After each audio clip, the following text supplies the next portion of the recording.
Social relations کی جو بات ہے وہ اس حال تک محدود نہیں ہے صرف، بلکہ وہ 18 کروڑ عوام کے لیے ہم بات کر رہے ہیں۔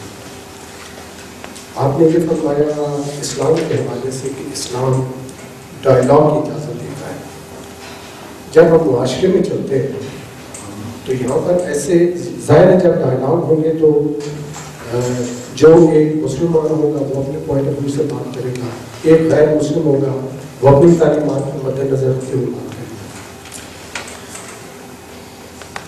جب معاشرے میں اس چیز کو ہم اپلائی کریں گے تو اس معاشرے میں علماء کرام حضرات جو ہیں وہ تو یہ کہتے ہیں کہ دین پر بحث مت کرو، کیونکہ ظاہر ہے جب اسلام سے متعلق اسلام اب وہ اسلامی نقطۂ نظر پیش کریں گے تو کچھ نہ کچھ تو دین کے حوالے سے کوٹ کریں گے۔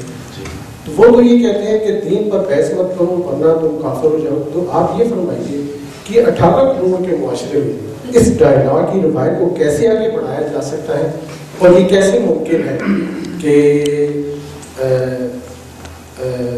اصل بات جو ہے، اصل موضوع جو ہے وہ ہر ایک کو سمجھانے کا گوچرتن کیا جائے۔ Thank you. اس میں ایک تو یہ ہے کہ اسلام کے اندر کوئی جماعت ریلیجسلی ڈیفائن نہیں ہے جس سے ہمیں رہنمائی لینی ہے۔ اسلام کے اندر اوپن ہے کہ اگر آپ چاہیں خود قرآن پڑھ کے تو اپنے دین کو سمجھنے کی کوشش کر سکتے ہیں۔ آپ کسی ایسے عالم دین کے پاس جائیں ہی نہ جو کہتا ہے کہ دین سمجھو گے تو کافر ہو جاؤ گے۔ ایسے بھی علماء کرام ہیں جو انکریج کرتے ہیں کہ آپ دین کو سمجھیں۔ تو ایک تو خود اپنی ڈیفائن کر لیں ڈائریکشن کہ آپ نے کس کے پاس جانا ہے کس کے پاس نہیں۔ یہ بالکل ایسے ہی ہے کہ ڈاکٹر جعلی بھی ہیں اصلی بھی ہیں۔ تو ایک ڈاکٹر کے پاس جائیں گے اگر آپ کو آرام نہیں آ رہا تو دوسرے کو دکھانا ہے۔ آپ کا مقصد تو شفا ہے، ڈاکٹر سلیکشن نہیں ہے۔ جس سے زیادہ آپ کو اچھی شفا ملتی ہے اس پہ کریں۔ دوسرا یہ ہے کہ 18 کروڑ عوام کیا کریں۔ میرا سجیشن یہ ہے کہ ہر آدمی اپنے گھر سے بسم اللہ کریں۔ ہمارا پرابلم یہ ہے کہ ہم نے اپنے گھر کو اگنور کر کے باقی دوسرے گھر کی ذمہ داری لی ہوئی ہے۔ گھر میں یہ ہے کہ اگر آپ کے 2 بچے ہیں 3 بچے ہیں تو بچوں کے مزاج میں اختلاف ہوتا ہے۔ پھر ہماری شادی شدہ بیوی بھی ہیں تو وہ بھی ڈفرینٹ پوائنٹ آف ویو رکھتی ہے، وہ گھر کا پوائنٹ آف ویو رکھتی ہے، ہم باہر کا رکھتے ہیں۔ تو ڈفرینس آف اوپینین کو ہینڈل کیسے کرنا ہے، بچوں کے درمیان جو چھوٹی چھوٹی باتوں پہ جھگڑا ہو جاتا ہے، لڑائی ہو جاتا ہے، ان کے درمیان ایک ہارمنی، ایک فرینڈشپ اور یہ احساس رکھنا ہے کہ ہم ڈفرینس کے باوجود بھی ایک دوسرے کے ساتھ ملے ہوئے ہیں۔ میرا خیال اس لیے میں نے وہ پڑھ کے سنایا تھا کہ بائبل مقدس میں اور اسلام میں بسم اللہ جو ہوتی ہے نا سوشل ہارمونی کریٹ کرنے کی، وہ گھر سے شروع ہوتی ہے۔ اگر گھر میں ہم، اگر باہر ہم، یہ میں نے اس لیے کہا تھا کہ آج بہت ساری خواتین جو وومن رائٹ ایکٹیوسٹ ہیں وہ خود طلاق یافتہ ہیں، اپنا گھر نہیں سنبھال سکی مگر ہر دوسرے گھر کی فکر ہے۔ تو میں اس لیے کہا تھا اگر بائبل مقدس کے پاس جائیں تو میرے خیال میں ہر آدمی کو، میل ہے فیمیل ہے، اگر وہ گھر سے ابتدا کرے۔ اور امام غزالی نے یہ کہا ہے کہ 10 سال کی عمر کے بعد ہوتا ہے کہ شریعت کی تعلیم دیں، نماز پڑھانی شروع کریں، مگر امام غزالی نے جو تربیت ڈیفائن کی ہے اس میں شریعت کی تعلیم سے پہلے وہ کہتے ہیں بچے کو تمیز اور تہذیب سکھائیں۔ کھانا کھانے کے آداب ہیں، ہاتھ دھونے کے آداب ہیں، رات کو سونے کے آداب ہیں، صبح اٹھنے کے آداب ہیں۔ پھر گھر میں کوئی مہمان آ جاتا ہے تو اس کو آپ نے کس طرح سے ہینڈل کرنا ہے، بڑوں کو ادب سے تمیز سے بلائیں، چھوٹوں کے ساتھ پیار۔ یہ چھوٹی چھوٹی باتیں ہیں جو 10 سال کی عمر سے پہنچنے سے پہلے ہی آپ کو بچوں کو دینی پڑتی ہے۔ وہ کہتے ہیں کہ جب ایک تمیزدار بچے کو شریعت سکھائیں گے تو ایک اچھا عالم دین بنے گا، اور جب بدتمیز بچے کو شریعت سکھائیں گے تو شریعت کا بھی وہی حال کرے گا جو بعد میں معاشرے کا حال کرتا ہے۔ تو میرے خیال میں جہاں میری ہمبل آبزرویشن ہے کہ ہر آدمی اپنے گھر سے سٹارٹ کرے۔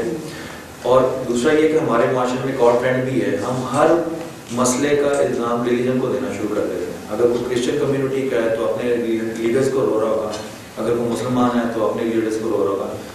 معاشرے میں اور بھی کافی فیکٹرز انوالو ہیں جس کا تعلق ریلیجن سے نہیں ہے۔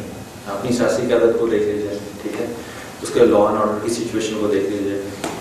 اس معاشرے میں جتنا کوئی مسیحی پریشان ہے اس سے شاید اتنا کم نہیں، کم از کم اتنا ہی پریشان مسلمان بھی ہے، کیونکہ ہمارے مسائل مشترکہ ہیں۔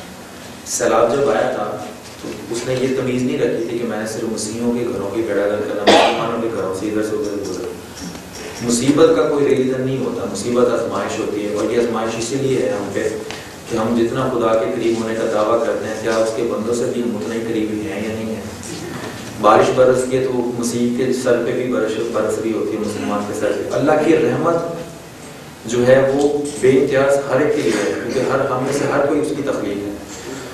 تو ہمارے ریلیجیس آئیڈینٹی ہمارے لیے چیلنج بھی ہے کہ ہم نے اس آئیڈینٹی کو اپنے لیے خول بنا کے رکھ لی ہے یا اس میں دوسروں کو آنے کی اجازت بھی دیتا ہے.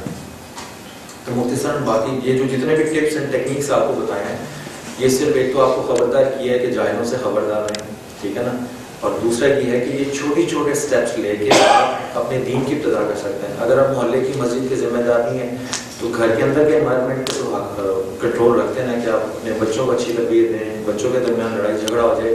بعض کا ایسے ہوتا ہے کہ باپ اپنے کسی خاص ایک بچے کو خاص توجہ دیتا ہے اور باقی بچے اس توجہ سے محروم رہتے ہیں, تو باقی انفیریورٹی کمپلیکس میں اور ایک سپیریورٹی کمپلیکس میں مبتلا ہو جاتا ہے بچہ. اور ایسے کہ جاہل گھرانے بھی ہیں جہاں بیٹیاں ہو جائیں تو رونا شروع کر دیتے ہیں, بیٹا ہو جائے تو پھر خوشی منانا شروع کر دیتے ہیں, اور اگر بیٹی اور بیٹا ایک ہی گھر میں ہے تو بیٹے کو اتنے فوکس کرتے ہیں کہ بیٹی احساس کمتری کا شکار ہو جاتی ہے. تو یہی باہر جب چل کے ایز اے سٹیزن معاشرے میں جائیں گے تو بگاڑ پیدا کریں گے. تو ایٹ لیسٹ ہم یہ کر سکتے ہیں جو چیزیں ہمارے دائرۂ کار میں دائرۂ اختیار میں ہیں کہ ہم وہ چیزوں کا فکر کریں جو ہمارے دائرۂ اختیار میں نہیں. ہم پارلیمنٹ کو سوچیں جہاں پہ ہم خود نہیں جاتے بیٹھتے, تو ہماری پارلیمنٹ ہماری قومی اسمبلی ہمارا گھر ہے جہاں پہ ہمارے تھوڑے سے ممبر اس قومی اسمبلی کے, اس کے انچارج تو ہم خود ہی ہیں نا, اس کے صدر تو ہم خود ہی ہیں, اس کے اسپیکر ہم خود ہی ہیں. تو at least let's start with our own family members. ہمیں صرف یہ خیال ہونا چاہیے کہ اس معاشرے میں ہم نے جب گھر سے باہر سٹیزن بھیجے ہیں تو وہ اچھے اور ویل ڈیولپڈ اور تمیزدار سٹیزن ہیں.